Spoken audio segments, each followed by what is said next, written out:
Car Production is back with another YouTube video, and in this YouTube video, we're talking about how to improve your speed for athletics. So, guys, this is, and also disclaimer, this is more or less on how to improve your speed, but it's more or less like extra. It isn't 100% the whole thing, like the whole, you could say, equation to speed. It's more or less the extra that makes you stand out among your peers that, let's say, you might race with at your following events, or at, let's say, time trial. You want to actually stand out. So, guys, I'm going to be giving you 3 tips. Tip number 1. Tip number 1, I would say actually, and it's based on research, that you should actually do hills. Because more or less, hills actually have a lot of benefits, right? Because in personally, I've seen that hills actually, there's the one thing out of this whole YouTube video that you should actually try and implement. Because like hills actually help with your mental toughness. Because running uphill can actually be mentally challenging. So it actually allows you to be mentally tough to fight fatigue and fight lactic acid that is legit soaring into your legs, right? And also it helps with that, let's say the final 100 and the 400, and also helps with the final 100, you could say in the 200, or the final, you could say 10 or 20 meters and 100 meters. Because some people suffer with that, so you gotta actually do hills because they help out crazy. And not only that, hills also help out with your stride power, or you could even increase your stride length. Yeah, not stride power. So it increases your stride length actually, because actually if you do hills, right, you're more or less gonna have to like fight against gravity to go up, right? So then you're gonna have to actually push, and then it allows you to generate more force with each step, right? So you're generating more force with each step. And a hill, that means on the flat you're gonna be flying. Everyone says that do hills on the flat you fly, right? And also you actually it helps with your form actually, because it helps you with maintaining, like it helps to promote that dorsiflex. Because the only way you can go up that hill is dorsiflex. I don't think there's anyone that can like do hills and like that flat footed. Like no one runs flat footed, right? So it encourages dorsiflex, running on your ball of your foot and not just on your toes. So like hills, number 1. Tip number 2. Tip number 2 is plyometrics. And based on the research, they recommend that you do plyometrics twice a week.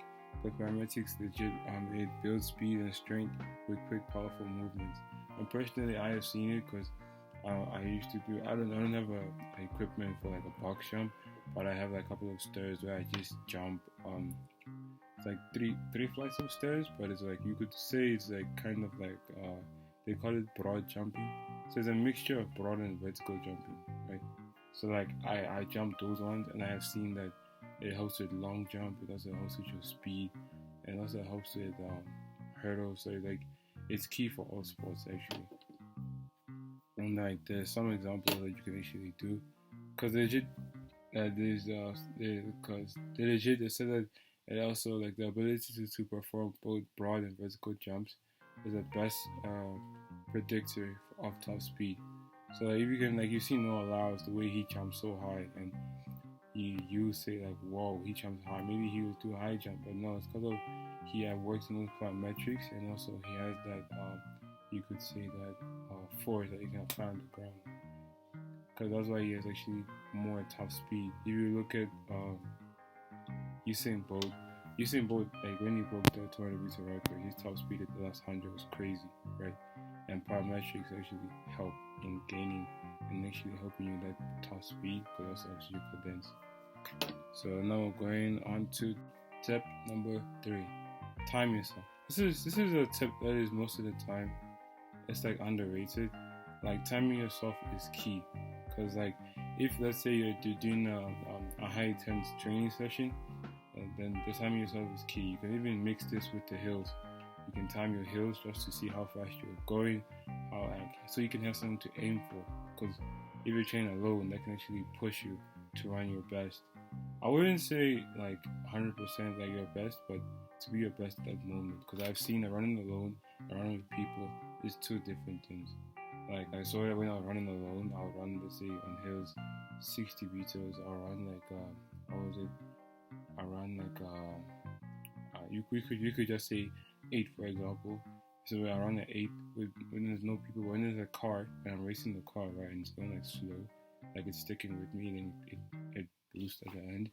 Then I saw that actually I managed to dip, let's say, to the sevens, but it's just an estimation. It's not just 100% my time. So yeah, and also it helps with pacing, because when you time yourself and let's say you're used to the time, then when you're doing the 200 or when you're doing the 100, and then let's say you practice this, like okay, this feels like 12 seconds, this feels like 13 seconds. It can help in the 400 especially, because when you're going around that bend, you're gonna need to pace yourself like accurately, right? And like timing yourself could help with that. Because imagine you're just out there, you're like, okay, this is the speed I might run, I must run, but then you're running like way too quick, and then you're gonna burn out in the last 100, and you know the story of 400.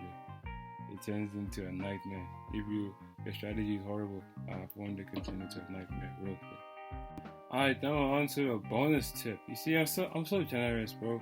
I even give you a bonus tip. Who else gives you a bonus tip?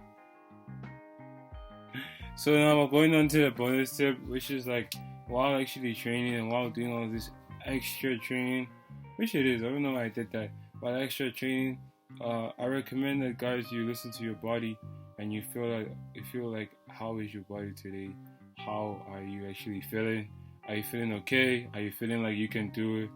Like let's say you could do like 100% the best.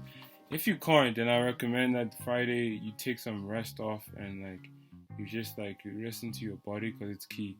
Because you don't want actually you to overtrain. If you overtrain, that means your risk of injuries increase. And I always have a motto that it's better to lose, or let's say better to lose a race, or better to not train today than to lose many races, which is more or less like you getting injured. So just listen to that, keep that in your head, so that you know that okay, let's say if you pull the hamstring, like or like your hamstring is like telling you, don't like try and like fight it and say no, let me just do one more. I have to prove Jacob that I'm faster than him. No. Just be like, I bet you telling me that I'll listen, bro. I'd rather lose this one and win 1,000 more. Alright, guys, and that's me for today. Hope you have a wonderful day, and don't forget to like, subscribe, and you know what to do with the notification bell. Click it, and I said it to all.